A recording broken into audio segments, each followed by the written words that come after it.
I have over 11,000 door-to-door sales, and my best ever day in window cleaning was $7,300 cash collected, no contracts actually collected, and my window cleaning business, $26,000 cash collected. I first started in 2017 running actual window cleaning businesses with mostly led by sales teams, and then the last 3-ish years I've ran a digital coaching program, and for every week for the last 2.5, 3 years, I've run a coaching call. And this is one of the coaching calls. I've never released them publicly. It was just obviously for my paid students. I believe window cleaning to be one of the most amazing vehicles for people that are starting. Super easy to get started, great profit margins, and I really credit a lot of my confidence and my financial situation to starting in window cleaning. I believe in selling ethically, doing the right thing, working your butt off, and learning how to communicate because I actually grew up stuttering. So the actual call starts at about 6 minutes. The first 5 minutes are student wins if you want to see, but 6 minutes onward is the amazing training. I have never seen these unique insights actually shared online. I've mostly learned all of this myself because I've actually knocked probably at this point hundreds of thousands of doors just by the math. So enjoy the unique insights. I'm really proud of my body of work that I've put together, and I'm sharing it for free for the first time. So thank you guys, and enjoy the video starting at 6 minutes. Hey guys, how's it going? My apologies for starting it a couple minutes late here. Was just on a call with one of our students. Where's everyone at? What's the day like so far for you? Yo, how's it going? Pretty good. How are you? I'm doing good, man. I'm just doing school today. Nice. Today's kind of my school day, but last week was really good. I mean, I did like 2,500 in sales. I went out 4 days, and they weren't even full days. But No way. So you made $2,500 in like 4 half days, basically. yeah. So I'm ready. I'm ready to get back at it tomorrow. But I'm definitely improving every time I go out, making I'd say 2 to 3 sales consistently. So Nice. Definitely doing very good. Cool. What's your worker situation right now? No worker. No worker still? Yeah, so I mean, I watched the modules on a worker and stuff, and I definitely want a worker since it's gonna help me. Um, but it's just it is hard for me right now just because of my school schedule and stuff. So I was thinking about it, maybe better just wait because I'll be graduated in 2.5 months, so then I can just have a consistent worker. Because right now it's just kind of I have to go out based on my schedule and how much homework I have and stuff like that. And I just don't want to. I don't know. That's kind of my thing. I don't want to have to rely on someone else right now. Yeah, it is definitely a little bit tougher when you have a weird situation schedule like you right now, but it is pretty crazy. You're doing $2,500, so your margins on that are 100% then, hey? Yeah, for sure. So Definitely. what are the 25? I mean, obviously, you had to pay for the equipment, but basically, you made 2.5 last week for working 20 hours. Yeah. Yeah, my best day was um almost $900, which was really exciting for me. That's fucking sweet. Where are you at, Jared? I'm in Idaho. Nice. Have you started yet at all? I haven't started just yet. Just getting out of that cold weather, starting warming up. Yeah. Moving this week as well. I got the payments figured out by the way, so that's not Nice. a bottleneck Sweet. thing going on anymore. So I mean, yeah, when you're ready to start to get rolling, I know maybe the weather's a bit of an iffy thing for you, but obviously, it's February. We're definitely we're coming back. So I know it's no snow where I live. I'm starting to film. I'm going to Vietnam this week, but once I get back, I'll be filming full time and make some great stuff because it's finally the snow's gone. But why don't we pop into a training, guys? Why don't we get a I couple? know the house I'm moving to needs it, so it'll be good to practice on that. So Nice. as well as the one I'm leaving. So yeah, I got to figure out how to put it all together in the system and that, which doesn't seem that complex from what I've heard. So Yeah, certainly not. Very doable. Why don't we get some wins going from the rest of the group? What are some wins, losses of the week, guys? Well, I just got done cleaning this one house for $444.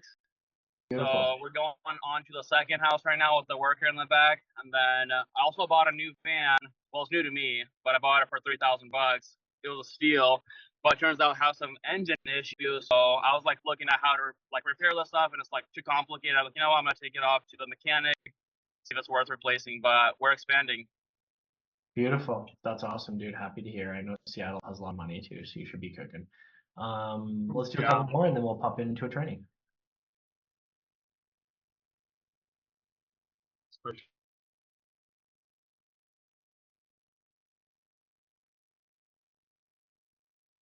Why don't we do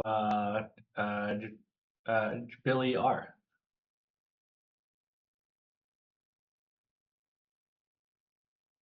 Very cool. I think because it's midday, a lot of people are cleaning, so totally cool.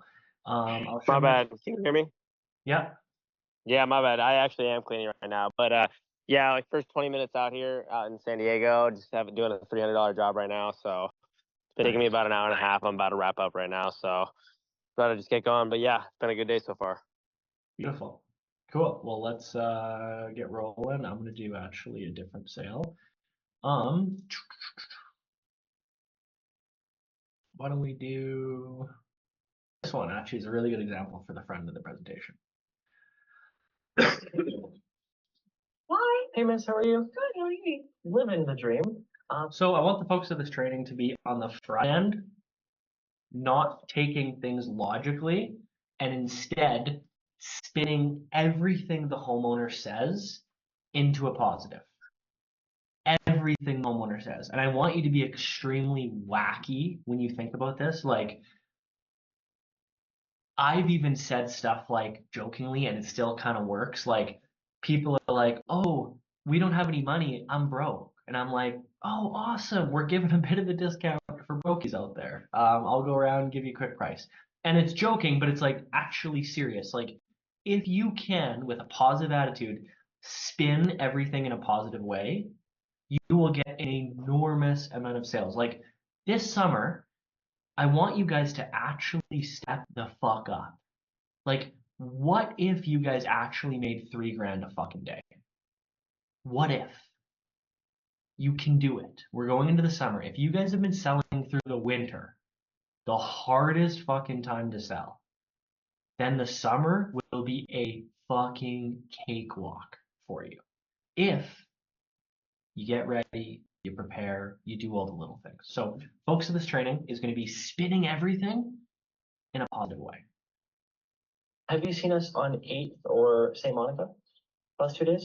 No, The really good looking guys with gray shirts? I've Okay. been not in the house. Okay, you missed us. How unfortunate for all of us. We're doing, I'm not sure if you know Joanne Yes, in the corner. Yeah. Literally everyone knows her. I've talked to like 9 yeah, she's people. amazing. She's super Lovely popular. lady. We're doing her. It's 26 seconds. Do people know what we're doing yet? Yes, no, maybe so? No. No. Be patient.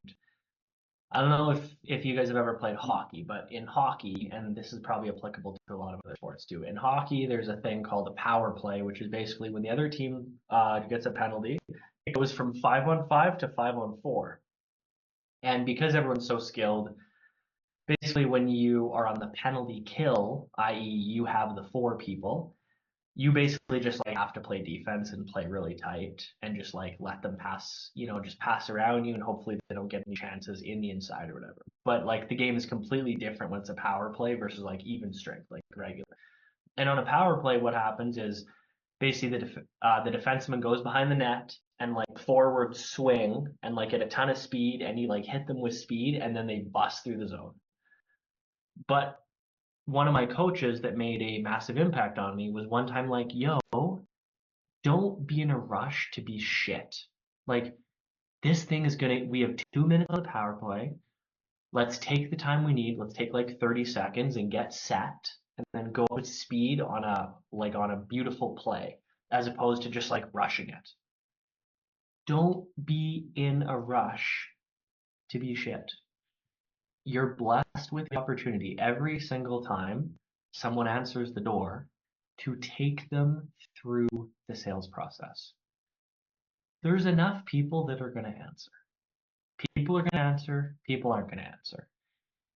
Although I preach hard work and talking to as many people as possible, which is true and awesome beginner advice, at the same time, if I could just have 100% of the people hooked, compliant, curious, and listening to me, I would take that, and I would rather have half the amount of people that just listen. Like, I would rather once every 20 minutes talk to one person that was hooked, ready to go, and listening, and allowed me to walk through the sales process. Because I know if I can walk someone through the sales process, like, they're going to get closed. It's the people that are skeptical, that don't really listen to you, that you can't hook, that shut the door. Those are the people that ruin the whole thing. Because if people listen to you, if people come out to the door, if people are compliant, you're going to close them. It's a solid ass sales process. You can all agree with that. It's the people that don't fucking listen, and it's like a shit show trying to figure out logistics. Those are the tough things. I would rather talk to one person every 20 minutes. If I could just control and walk them through the sales process, I'd rather talk to one person every 20 minutes than talk to, like 2 people every 10 minutes that weren't really listening. So going back to it, don't be in a rush to be shit. It's 26 seconds in. I still haven't said what we're doing. Why? Because it's a process. What are the 4 steps? Hook, break preoccupation. 2, social proof. 3, show then tell. 4, you go for the close. You're not going to sell by like skipping to the Windows part. You're not going to sell. There's a reason that I am able to sell 25 jobs a day, and it's nothing like, I'm not special. I've done this for a long time. It's not being special. It's just because I follow the process every door. You should almost get to the point where it's like boring. Like, I have done this so many times. It is literally boring. It's fun for sure, but like, it's also boring because I'm like, fuck, I gotta go through this entire sales process. Close the door. But that's how it has to be. Money is made in doing the boring things. If you record all 20 of my sales one day, it's the same thing over and over 20 times. If you wrote down in a transcript what it was, it'd be the same fucking paragraph over and over and over. It's boring. It's boring making 5 Gs a day. It's fucking boring. But you got to do it. So don't be in a rush to be shit, and spin everything in a positive way. And then also doing a couple others in the court. 30 seconds. Still, she doesn't know what the fuck's going on. Hey, Monica, we're just helping them kind of take one step over. I'll just show you here. We're just helping. 35 seconds. Still no. Why? Because we're setting up behind the net. We're getting ready to go. You never save time by saving time. You actually always spend time. It's like buying secondhand cheap shit. You'll never actually save money by trying to save money. You end up actually spending probably the same amount of money or more money and wasting a bunch of time trying to fix shit that breaks. You always spend more money trying to save money. It's the same with time. You think you will save time rushing through this, but you know what'll happen? You'll get rejected, and then you'll have to walk over to the next house and then go through the same process. And then what ends up happening is you actually burn more time. Spend the time with the homeowner. We're just helping her to scrub down all the windows. Okay. And then all the frames and all the sills. Yeah, okay. And we're just kind of doing every 3rd house. We're giving a bit of a discount for young women with accents. No, you don't. Yes, I'm we not are. that young. And She is so compliant. This must be a laydown, Oliver. Well, then why hasn't anyone else sold it? Because everyone else goes to the door with their fucking window pitch right off the bat. And then she gets her sales defenses up and she says no. But why for me is this a laydown? Because we do the steps properly. And I can't emphasize this enough. The natural path in this program is many people take some of what I say and then like implement some of it, and then the other stuff they're like, oh, I'm gonna do it myself. And that's totally cool. But we're here to learn, and we're here to essentially take all of her 7 years of experience and just steal it and then copy and paste it in like 2 months. Do you guys have any questions on that at all? Comments, questions? No, yeah, I completely agree with you. Like, you never save time by saving time. So yeah, like sometimes I'll literally like the homeowner, they're like, sales guard up, I'm just taking my time, trying to take them through the process, and like literally, I've sold so many people who said no right off the bat 2, 3 times. And I'm like, oh yeah, kind of the cool thing that we're doing right now. It's like looping, taking my time. And they're like, oh shoot, actually, yeah, let's do it. And like, it's countless times this has happened. Countless. Mm-hmm. Anything else, guys? Any other questions, comments at all on that?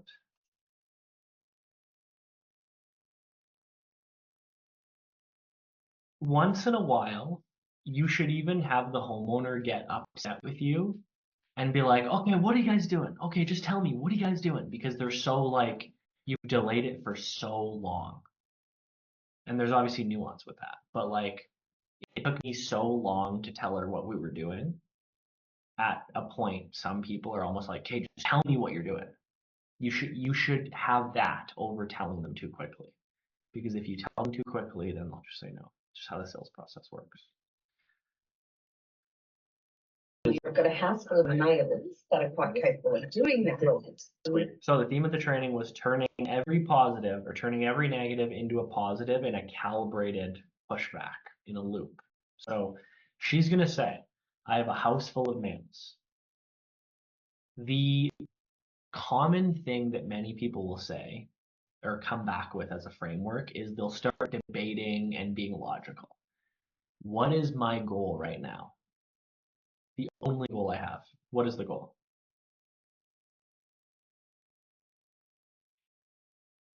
Take them through the sales process. Okay, but what does that mean? What is my And I'm next? in a positive. To the backyard. To the backyard. I'm not here to debate whether I can do a better job than the males in the house or she can. What's my goal? The only goal I have. To give her a price. Yeah, and you've got a house full of enablers that are quite capable of doing that. We're not trying to take away anyone's masculinity. We're just giving them a discount. What I'll do, so you at least know. Yeah. I'll go around, count it up, and just give you a quick price. Just and my name's Oliver, by the way. Hi, Oliver. I'm Angela. I'll be. It's so simple, but everyone who goes to the door is like, well, we'll do a better job. And then it like puts it back on the homeowner. And the homeowner's like, no, we're good. And they shut the door. It's so easy to mess this up, but it's so easy to do it properly. Spin everything in a positive way. My husband does it. Miss everyone's husband does it until they hear a bit of a deal. I'll go around and just give you a quick price just so you and your husband knows. We can't do it today. We're too busy. Miss, everyone's busy. I'm too busy too. I only have 2 seconds, but what I'll do, so you know, for the future, I'll go around and give you a quick price. It's raining. We can't do it. That's why we're here. The rain actually helps us. Nonetheless, I don't even have room for you today, but what I'll do for the future when it doesn't rain, I'll go around and give you a quick price. Everything we're just spinning with our format of when you do a loop, there's 2 steps. Overcome, close. Overcome, close. Overcome, close. Overcome, close. Miss, that's why we're here. Everyone says that till they hear a bit of a deal. Nonetheless, what I'll do, I'll go around and give you a quick price. Overcome, close. It's so simple to just copy and paste. But it's also so easy to just like fuck up and turn really reactionary. Does that make sense, guys? Do you have any questions on that at all?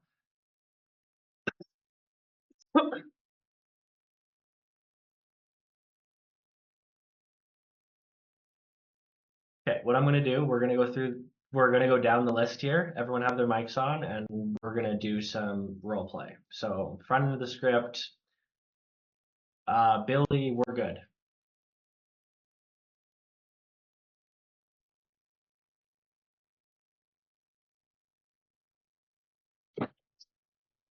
Are you there, Billy?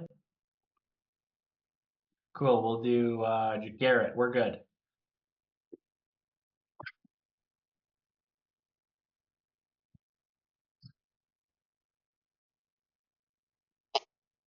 No, we're good. What? Hello? Yeah, Oh, yeah. Yeah, so what I can do for you today, just so you know, count the windows and give you a quick price. Boom. Do one more related to the good thing. That one? Is that his screen or something? Just quick. Doesn't matter. Get it out. Quick. You need to train yourself to be fast. It doesn't matter. Yeah, what I'll do, super quick, I have to go anyway. I'll just give you a quick price. Cool. My husband does it.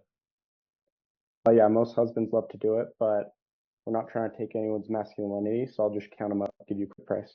That was awesome. Just don't say the word but. Dom, we already have a guy. Totally cool. I'm here right now. What I'll do for you, I'll just go around and give you a quick price. Cool. The most important thing, guys, is literally not necessarily what you say. Like, are there optimal things to say? For sure. Are there stupid things to say? For sure. But for the most part, it's about being the Pac-Man that eats as opposed to being the reaction. So, like, you know what's going to happen. And if you're reactionary, then you're like I once had a salesman in his first couple weeks, and what he would do is he would it was stupid, but what he would do is he would repeat the objection. So he'd be like, I'll go around and give you a quick price. And the homeowner would be like, no, my husband does it. And he would be like, oh, your husband does it? Well, what we can do is blah, blah, blah. And what he would do is he would react. And he'd be like, oh, logical, fucking think. Don't do that. Instead, be the Pac-Man that eats the objection. Like, you're leaning it, you're not. But mentally, you're almost interrupting them. And you're not interrupting them. But what I'll do, I'll go around and give you a quick price. They're just going to say fucking whatever the fuck they say. It doesn't matter what they say. They're going to say something, and you're almost going to lean into it and eat the objection like a Pac-Man. It's like this.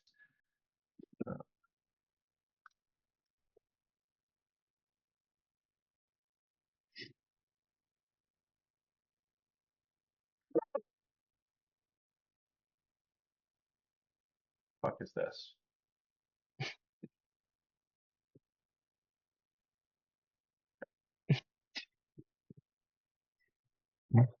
Very good example.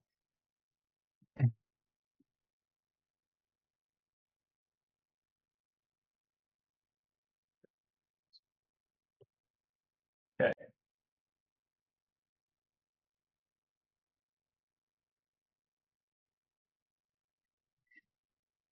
Okay, look at this. So the Pac-Man's gonna eat the thing, and then he can eat them. You watch how the Pac-Man just eats them. That's what you're doing with your overcomes is on the front end, not on the back end. This doesn't apply on the back end. On the front end, you're literally just gonna eat the objection.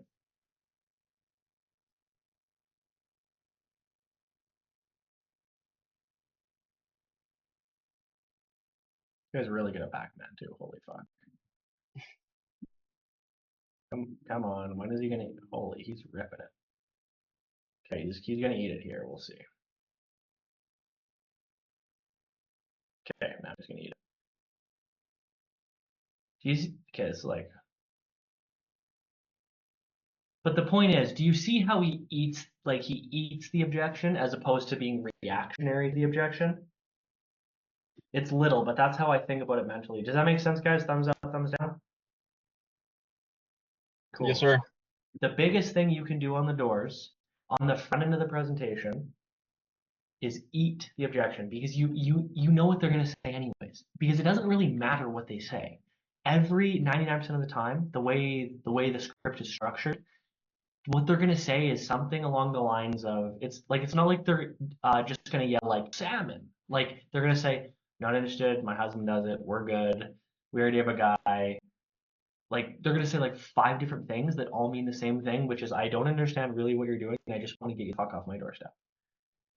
So what you can do is you can do some general thing of a regurgitated overcome. So for example, they're not interested.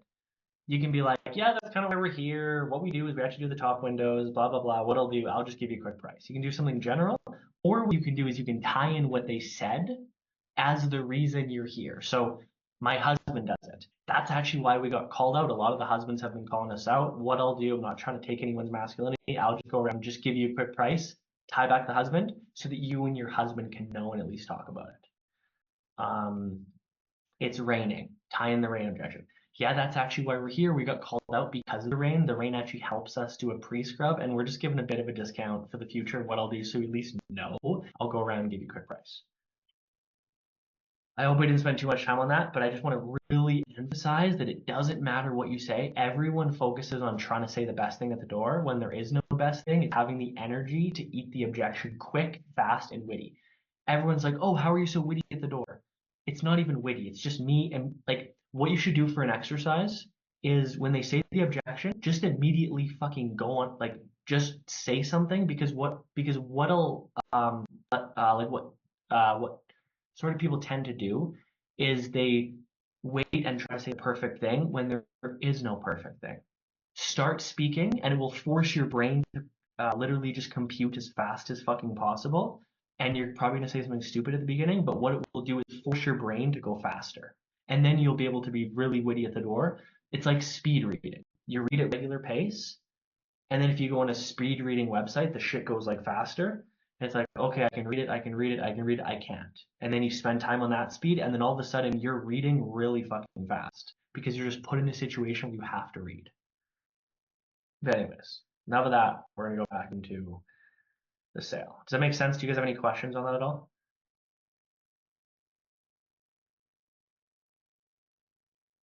No questions?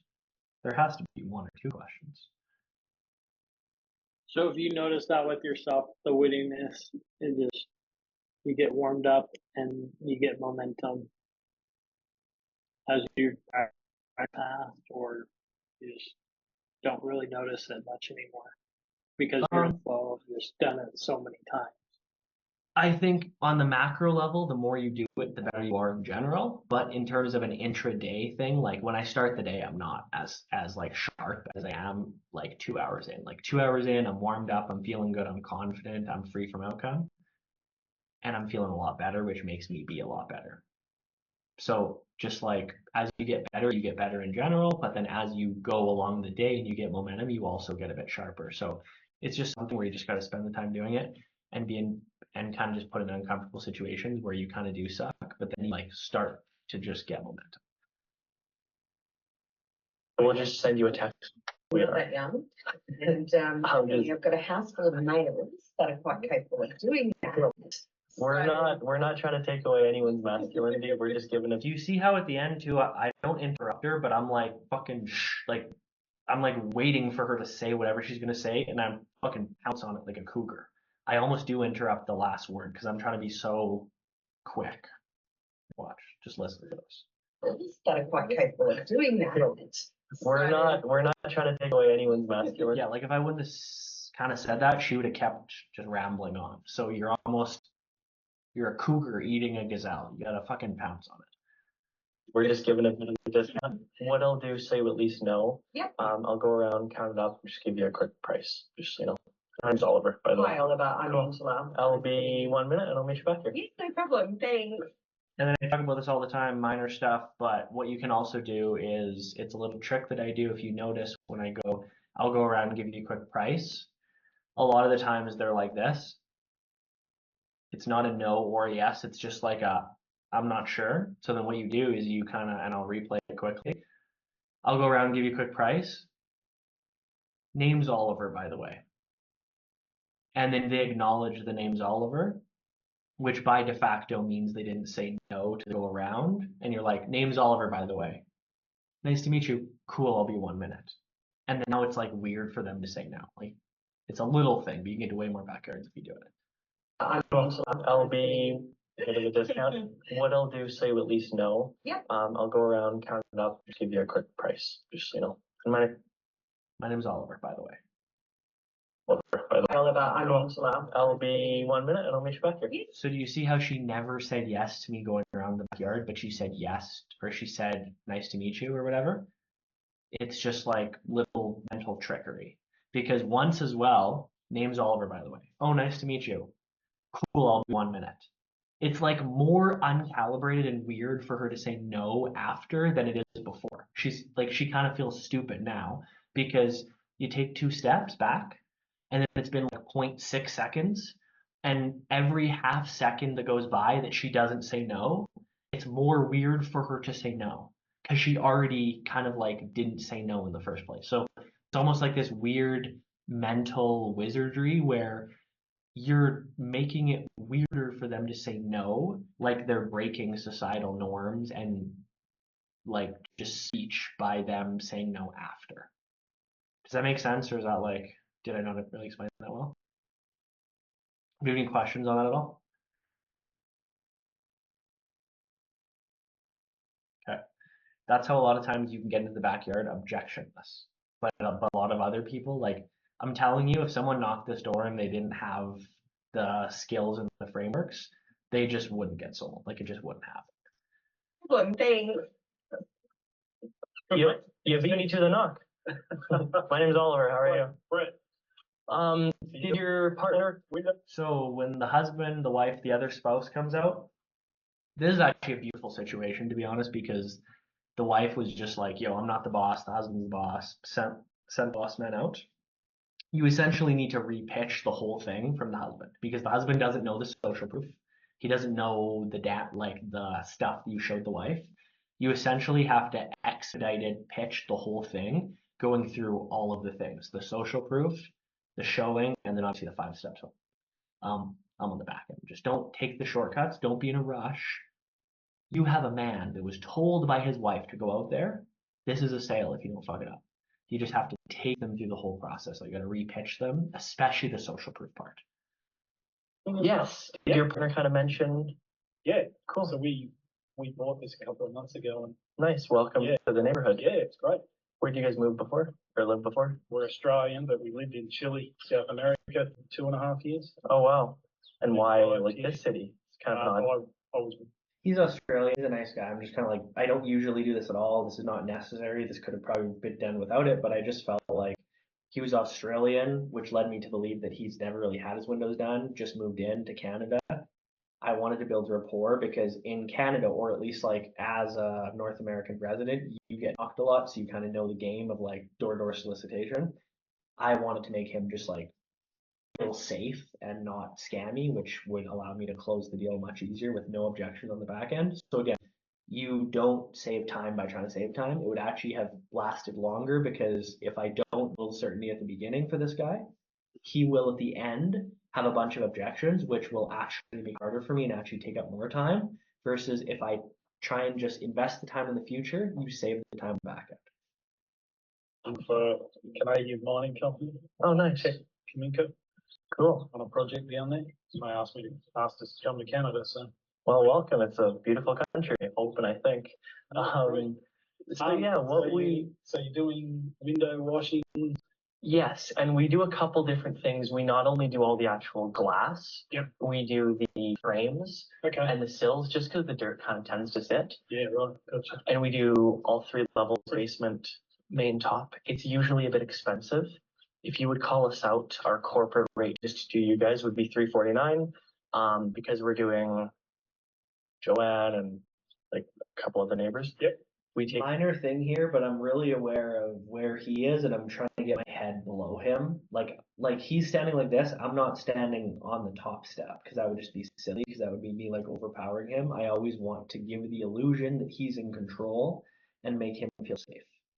our transportation fees, which is awesome, which is $100. So comes in at $249 for the windows, frames, and sills, and we throw in all the doors for free. Okay. Just to scrub it down. And then as soon as we're done, I mean, I want you to be happy because it's kind of hard to get jobs when people like know each other and they're mad. So we need to do a good job. So when we're done, you and me can walk around and make sure it looks awesome for you. Oh, that sounds reasonable. So this is an objectionless close. But it brings me to my next point, which is the saving time to save time. If you invest time doing things properly at the beginning with a ton of social proof, a ton of credibility, a ton of authority building by talking about things just like you know how to do them, showing, then telling, and just coming across as that guy, it allows a lot of the barricades that would be there to not be there at the back end. There are a lot of sales like this I get where their objectionless closes. But it's Calgary. This place is merged so hard. There are oftentimes people that on the front end of the presentation will say something like, "You're the fifth guy here," and I'd make a joke, "Oh, were they as good looking as me?" Whatever. But on the back end, there's no objections. And it makes you think, well, if there was 5 people that came before me, why is this such an easy close? It's because if you do things at the beginning properly, it takes away all uncertainty on the back end. And what is certainty? It is the void, it is the removal, it is the absence of uncertainty. If there is no uncertainty, what is there? Certainty. And in order to get a deal, you don't need certainty. You need a lack of uncertainty. If there's no uncertainty, that means there's no reasons not to do it. What is left? Only reasons to do it. So think about that. It's very important. Do you guys have any questions on this at all? Or anything else?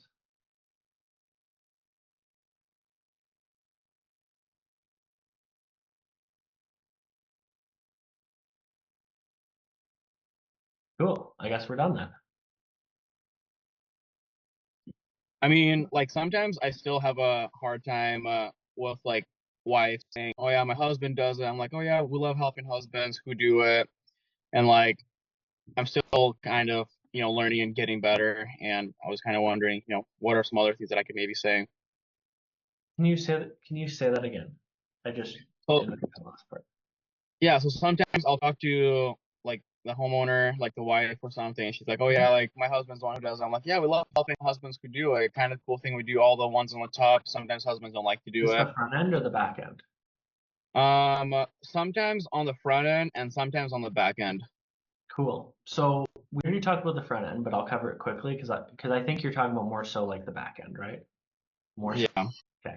The front end, what I would just be is like, yeah, like we're not taking away anyone's masculinity, but what I can do just so you at least know is I'll go around, count all the windows, just give you a quick price, just so you can pass it along to the husband, just so he knows. Whatever. It's just essentially to stair step to the next step. The back end is completely different. I would encourage everyone to really watch there's the modules front end of the presentation and back end of the presentation. Just because the way that I teach it is completely different based on the psychology of the situation, the homeowner. On the front end, it's obviously a smoke screen. They don't trust you, they don't know you, they don't care for you, they just lie to your face. On the back end, they still do that, but what you want to do is you want to probe and use a question-based framework. So do you know how I say and I teach the question, is it the price or the value? Yeah. Or sometimes I say like, I don't really ask this that much, but I used to more so, where I would say any particular reason, if you don't mind me asking. Like I would kind of try and probe. I saw this guy on TikTok and he was a hack, but he was making a video and he was going like door to door. And he basically said like the beginning pitch, whatever, like we're doing Windows, blah blah blah. And the woman's like, no. And then what he said was, any particular reason, if you don't mind me asking? And I was like, that's just a hack thing to do because what you're doing is you're essentially asking a logical question in an illogical scenario.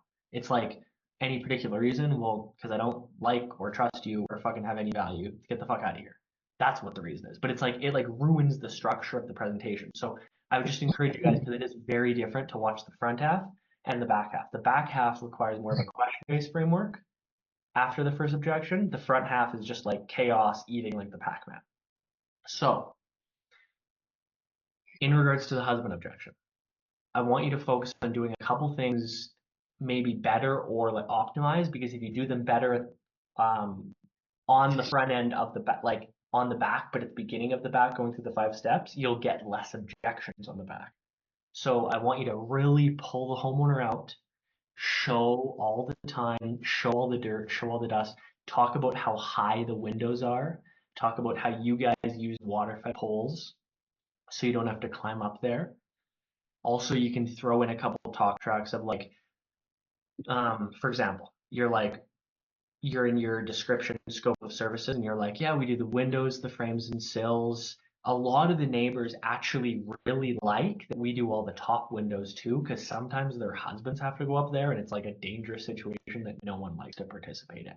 and then you just like throw 1 or 2 sentences in when you're describing the scope of services. So it puts in the brain of the wife like, oh fuck, like my husband's gonna have to do that. Little things like that. I don't necessarily teach that in the script, but like throwing in little specific things that you're noticing as a pre-frame to an objection. Does that kind of make sense? Yeah, I love that. I Like, have a question. The neighborhood we're working in, there's like some other guy. He might even be part of your program, but I don't think so. But they also clean the windows here, and I've had a lot of people are like, "Oh, there's a kid in the neighborhood that does it for us," and like, is there any way to kind of convince them to go with us instead? Like, is there maybe I can say like try to like push that we're like professional or something? I don't know. Like, Are what they would saying it on the front half or the back half of the presentation? That's in the front. Like as soon as I get to the door, like we already have a kid So that what does you're it. trying to do right now is you're trying to ask me what to say logically when the answer is to be illogical. Okay. Yeah, I mean, that's why we're I knew here. about this, so like, what would be like something illogical? So you're not here to fight and do. It's like the same objection where someone says, oh, we don't do the windows till March. You're Mhm. not gonna fucking go like get into this theoretical stoic debate about the pros and cons about doing it on like February 12th versus March 1st. You're just gonna walk them through the fucking process by stair-stepping them and then take them through an offer. And then once there's an offer on the table, then you talk about the offer, the timing, the product, the price. Mhm. Like in the DMs, if someone messages me, I'm not trying to like, I'm trying to get them on the fucking call so we can close them on the program. I'm not trying to debate them in the DMs. The DMs are like the front half. The back half is the phone call where people get closed for the program. You want to get people on the call where there's an offer, where you can talk about it, not theoretically debating the DMs. So don't make that mistake of being reactive. Oh, I am better looking than the boy you were speaking of. Fuck that. Yeah, that's kind of why we got called out. A lot of the neighbors were telling me there was a dude randomly doing windows and he just wasn't doing the frames and the sills. So I don't even know if really this would like work out. We're super busy. But I'll go around and give you a quick price just so you at least know and can kind of compare the two. And then it just stair steps you to the next step where you can just give them an actual offer. Because what is, oh, there's another guy mean? Like, did that mean that they went through an entire sales process from that other dude? Or did they just maybe know vaguely there's a guy on the Facebook group once? Have they been quoted by the guy? Has the guy told them exactly what they do? Or do they just like know of a guy once of a guy? Right? It's completely different. So always push and stair step to the back. And then when you're on the back end, you have an offer. But going back to your question, Alexander, how do I handle husband objection? So again, you're going to do all the things right so that it happens less. But then what you're going to do is you're going to use a question-based framework to probe, because chances are the only reason a woman, a wife especially, would say no are a couple reasons. Number one, she probably, if she's being honest with herself, doesn't want her husband to go up on a ladder, right? So boom, that's a pain point we want to exploit.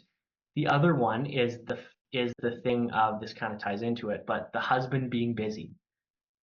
It's like, is the husband really going to do it? You know, there are times in September, October when the wife says, "Oh yeah, my husband's going to do it." And it's like, okay, but it's September and October, the summer's over, and he still hasn't done it. So it's like, that's not what you say, but there's a way to like attack that pain point even in the spring to bring her to the conclusion that he's probably not going to do it, and even if he does, it's not like worth this time just because he works so much. So that's the second one. The third reason why she may not do it is she doesn't want to make a stupid decision. She doesn't want to have, and I'm sure if you guys have knocked for a while, you probably ran into a situation where a wife is like, yeah, I bought something in the door once and it didn't work out, and then my husband like yelled at me. They also don't necessarily have expertise in like outside stuff. The husband may take care of that kind of shit, so they don't want to make a stupid decision and get fucking scammed, and then like the husband like yells at them or something. Those essentially are the only 3 reasons why she's not going to do it. So what we're going to do is we're going to go through a question-based framework, and we're going to completely corner those objections and solve them. So why don't we role play roughly? And I haven't knocked in like 6 weeks. I'm a bit rough, but we can do it. So I'm on the back end of the presentation, Alexander. I'm going to go for the close. The problem is when we role play though, it's always like people are too vague. Be a real homeowner. Like, don't just be extremely vague. Like, be what a homeowner would be, which is kind of vague, but also like give in to the frame at a point. 349. Sound good? Yeah, I'll have to talk to my husband about it.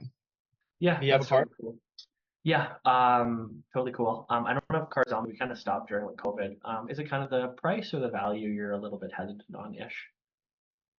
I just want to make sure when I buy him because he does all the exterior stuff, so he usually does it a lot. Yeah, that's totally cool. So do you guys usually like hire someone out, or is it someone where like he just pops up there on the ladder and like shoots the pressure washer type thing? Yeah, he has a pressure washer. He does all that stuff by himself.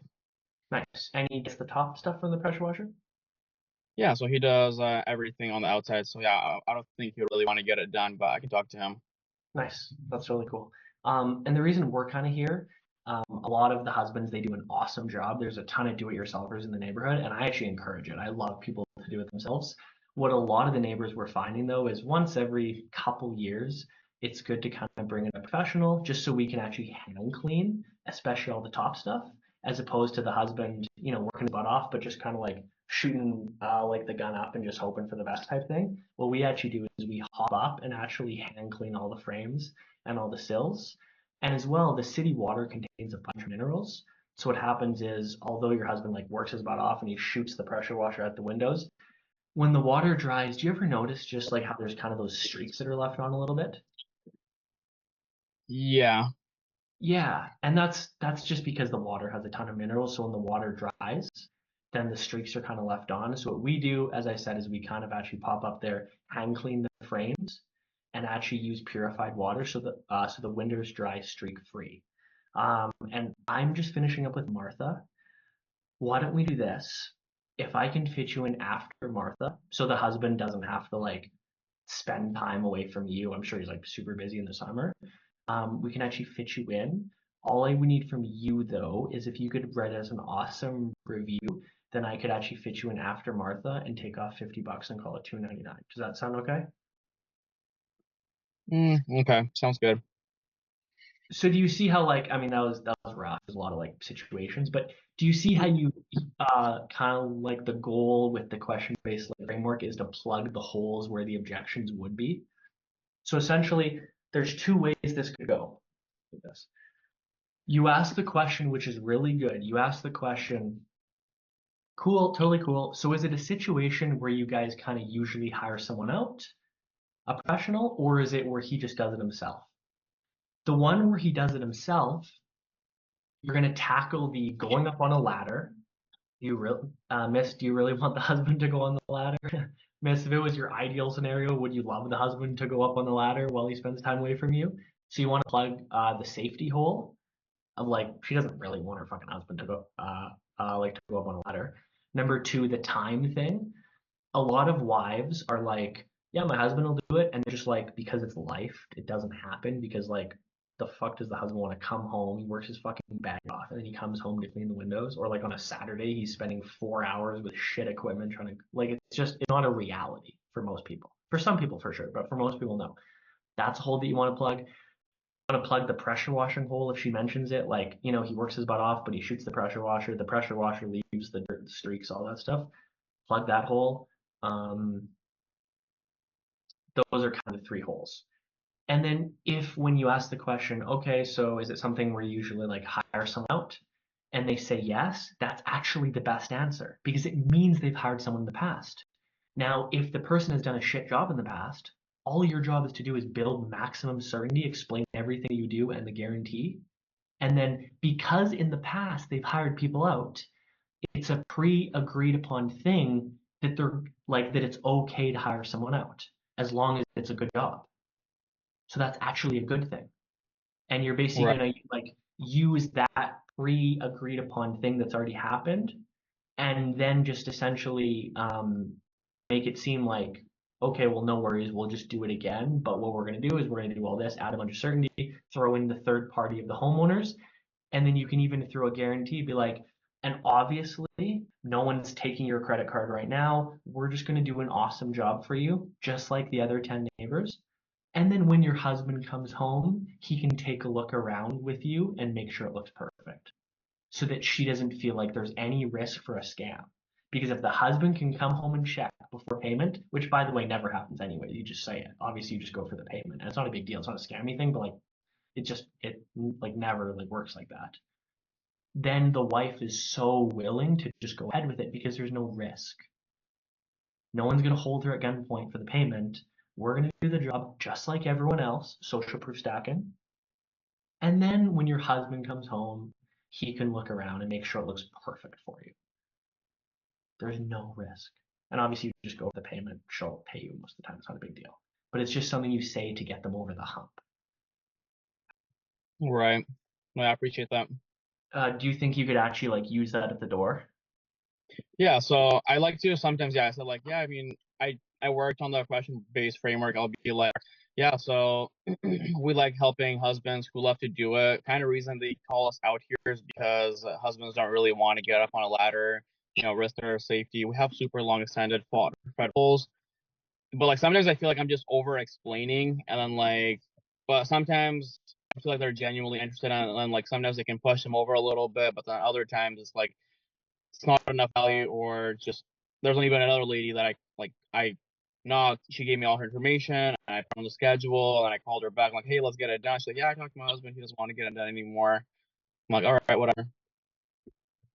In some weird way, them saying that the husband does it is actually true on the back end is actually the best thing to hear. Because the worst thing to hear, if you actually think about it, would be like them saying, we genuinely don't care about the windows. We've never had it done, and we don't give a fuck about the windows. That's actually a much harder thing to kind of like come to. It's like, it's easier to convince someone to buy your sandwich and just try out your sandwich if you have a sandwich shop, if someone loves sandwiches, than like trying to convince someone to try a sandwich for the first time. It's much easier to just be like, yo, you already like sandwiches, just like try my spot. Versus like, the sandwich is so good, and they're like, ew, I would never eat a sandwich. And you're like, okay, I'm fucked. Mm-hmm. So those are almost good objections, to be honest with you. The hardest is those people that are like, I don't give a fuck. There was this grandpa. He's like, my house will burn down. I won't clean my windows. Yeah, the worst is Like, like okay. when you're in kind of an infill area where there's the old like bungalows with the new like rectangle types, and a guy's like someone offered me 2 million this year, they'll offer me 3 million next year. They're gonna tear it down anyways, and they don't care. Like that's the toughest person to sell because they're not swung in the buying pocket. They're just literally at like at the comfort state. At least with the husband, you can pain point them. So, anyways, does anyone have any questions on that at all? Yeah, well, this is a different question, but sometimes they're either having like the gardener come and do some work on the yard, or they'll have like little construction projects planned for the future. But I know most of those are usually smoke screens. They're like, yeah, we'll rather just wait till after that to get the windows clean because it wouldn't really make sense for us to do it now. Yeah, that's quite a common one. So on the front end of the presentation, just get to the backyard. On the back end of the presentation, the way I usually handle that is, I mean, it's somewhat of a genuine objection, but the way you can also handle it is essentially you take the track of, okay, well, before that, the way that objection is even structured, it gives the impression that once we do the windows, they're never going to get dirty ever again. When in reality, no matter what you do, they're going to get dirty again anyway. So it's like, really, it's like, are they going to get dirty in 6 weeks? Or are they going to get dirty in 12 weeks? Like, it's going to get dirty again, whatever the fuck happens externally anyways. So all I can do is I want to really tack on the pain points of totally cool. We're a professional company, and obviously people sometimes have to do yard work, and I encourage the projects. More important than picking the perfect time to get something done is just picking the perfect product at the perfect price from a from a person with the perfect haircut. So what we'll do today is we'll get all the windows done and we'll give you a lawn care discount. Call it $50. We'll call it $199. And then because I'm in the area lots, if there's any dirt or any buildup that pops up by the unprofessionalism of the gardener, then you can call me out within 8 months and I'll come out personally to clean it up for you just so you have an amazing summer. Does that sound fair? And it's That not sounds very fair. necessarily a logical thing to say, but it's something to get them over the edge. Is someone ever going to call you back for that? Probably not. But if they do, you just go back. It's totally cool. But it's just like, it's throwing a guarantee to add certainty. It's like if you read a Hershey chocolate bar, it literally says you can basically, like most big name products like toothpaste, like Colgate, like all those big companies, Procter and Gamble, if you read a lot of their policies, you can literally call and refund basically any one of their products ever, no questions asked. But it's like toothpaste for $6. Who the fuck's gonna be like, oh, this doesn't meet my quality requirements, and then like send back a toothpaste? No one. But it's a guarantee that people do to get people over the buying edge. And you have to, in some ways, not all the time, but like a thing I always do if there's really like uncertainty with construction or people having projects, people building a deck, is like totally cool. We give an 8-month warranty. So if there's anything within 8 months that pops up on the windows, call me back. We'll come touch it up for free for it. Because no one's ever going to call you back. And if they do, you just go back. It's not a lie, but it's just something you say to give them certainty, even though they'll never act on the guarantee. And that's, I will add, it's a distinction that you're throwing in the cherry on top last minute, pulling it out of pocket. You're not leading with that because that ruins the frame of the sale. You're just saying that if necessary, that should only be included in your talk tracks, like a very small percentage of the time, because you shouldn't need that to close. But you can say it if you do need it. The way that kind of the difference between the consumer and the salesman relationship is that if you think about it, you should only give enough value that the homeowner needs. So for example, there are some consumers out there that only need a 1 out of 10 certainty. Well, it would be really weird if you give them like a 9 out of 10 certainty when they only need a 1 out of 10. So you only want to say what they need to make the sale. There are other homeowners that are like need like a 9 out of 10 certainty, and you start with a 1 out of 10. You slowly build up the value till it meets their threshold, and it's more value than they need, and then they buy. But you shouldn't start with a 9 because a lot of people just need a 1, if that makes sense. And that's why holding things in your back pocket, giving discounts, throwing things in, giving like guarantees is really valuable on the back end. But not on the front end, because then you kind of shoot your whole clip and you got nothing left. Yeah, that's really good. And like sometimes people are like, oh yeah, we're getting our house repainted, so they're still gonna like wash everything off. Like we're gonna be doing that in a couple of months. And like I know it's a smoke screen, but I mean it's kind of more or less logically. Obviously the windows are gonna get dirty again. And it's like sometimes I have a hard time overcoming that. Like, yeah, we're getting our house painted, so they're gonna be doing all that stuff. Yeah, so the painting objection on the back end, that's, I mean, somewhat legitimate, but what I like to do on the back end for that is I'm like, totally cool. And are they painting over the windows? You can just role play with me and I can just take it the general direction I would take it. Are they painting over the windows at all? No.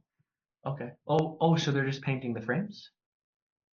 Yeah, so they're gonna be doing like trim, all the siding. Oh, okay, yeah. So yeah, sorry for the miscommunication. We clean windows. So I guess you're talking about something else. But yeah, we're just talking about the windows. So obviously if they're not going to paint like black over the windows, I guess it wouldn't really affect it. Nonetheless, what we also do is the frames and the sills. So what I'll actually throw in for free for you, so that when they do the painting, they're not painting over dirt. We'll actually gently scrub the frames and the sills just to clean it up for you.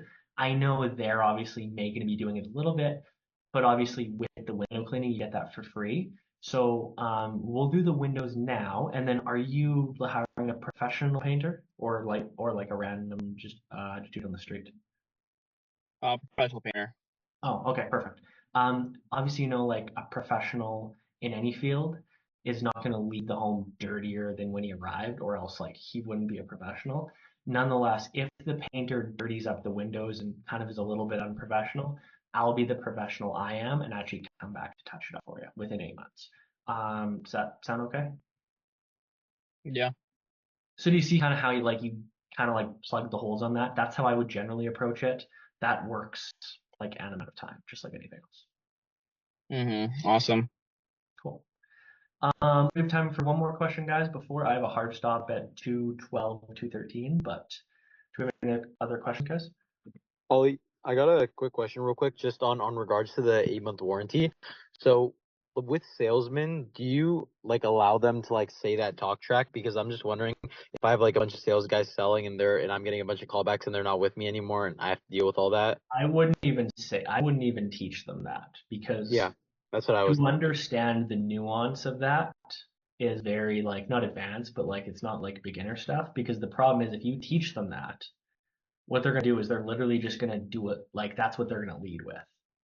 Yeah. When it's like the whole point of that is, like I said, with certainty, if a homeowner is an 8 out of 10 certainty that they need to buy, you start with a 1, then you build up enough value to where they feel like they're secure in their decision. But like, if you're selling 10 jobs a day, you should only use that, or that should only sell 3 or 4 jobs, 2 or 3 jobs. It shouldn't sell you every job, because the natural distribution of like consumers, a lot of consumers don't need that type of certainty. And if they do, that means you're just throwing it out way too fast. It's like there are a lot of people that buy our program that are like, okay, cool. And there's a lot of other people that are like, okay, hold on, so wait, what is it? And then you have to specify and add a bit of value. And then other people are like, I'm not doing this unless like I get to talk to Oliver and John. Like, you know what I mean? So there's different levels of what people need to make buying decisions. And if you are throwing out the 8-month warranty thing or whatever warranty, certainty, whatever, like guarantee, that means you're just throwing it out too fast. Yeah, got you. So you'd say even for like advanced salesmen, like not a talk track you'd give them?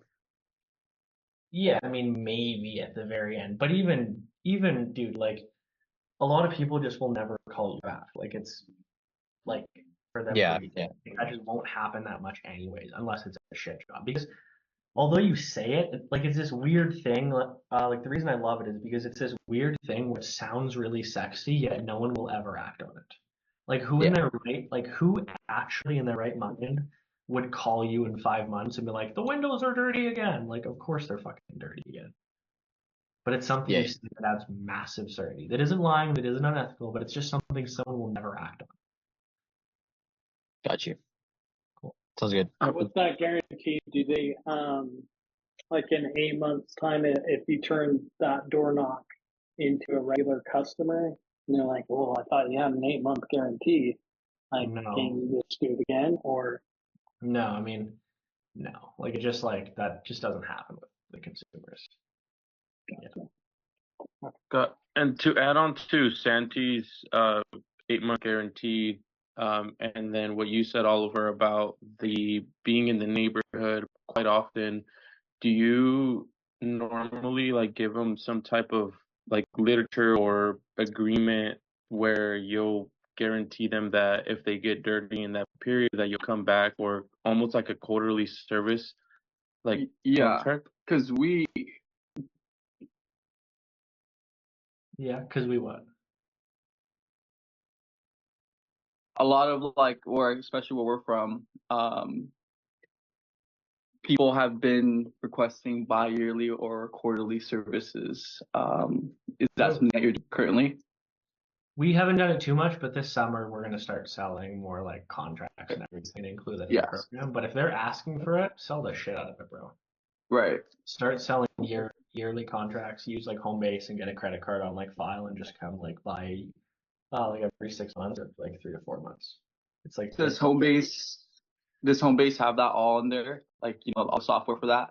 Yeah, or like recurring payments and stuff? Yeah, basically once you run a card, you can actually have it on file and actually charge them whenever you want. I mean, you wouldn't do that. You just charge Right. payment, but it's better to have a credit card on file for those situations, so it's less friction. You can just kind of tell them when you're coming, send a text, and then just do it, and then just like run like the payment. Okay. Yeah. Cool, guys. We can do one more before I pop off.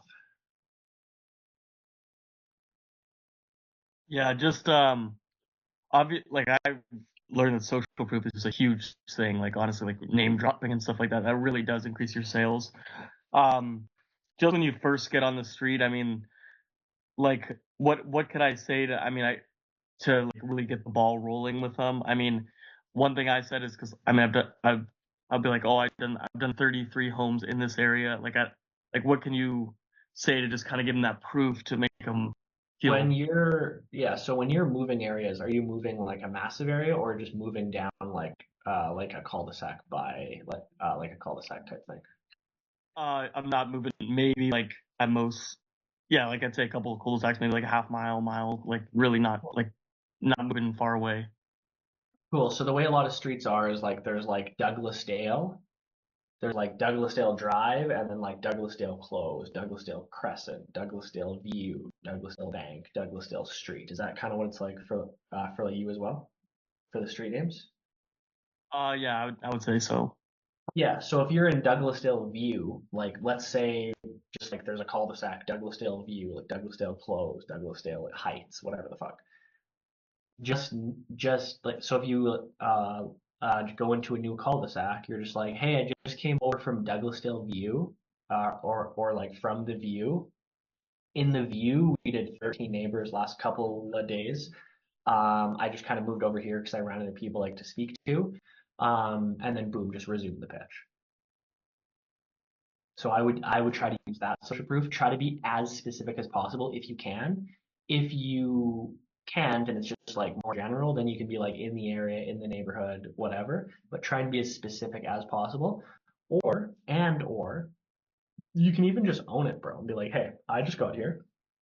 You're the third, like obviously you're the third like place on the corner. The first two people I haven't even talked to. Usually how this goes, because like we do a great job and people usually get talking on the Facebook groups, is I'll probably do about 15, 20 houses here like this week. But I haven't got anyone in the street yet. So what I like to do for the first one is give a bit of an advertisement, just discount, just to get the ball rolling. And then you kind of use that framing, and that honest framing is usually like very authentic because it's kind of like counter signaling. It's like most people lie about how many people they do. You're telling them you literally haven't done anyone, and it's the first one, but you're owning it, which must mean that you must do a fuckload of people because you don't care. So it's like that's like how I usually do my first one. Okay, I gotcha. Yeah. Cool, guys. Well, awesome. Do you guys like this time more, or do you like the 7 p.m. on like Sundays? Either one, to be honest. 7 p.m. Sunday. That's just me. Let's do a vote in the chat right now. Right, I like this one 7 more. or 1.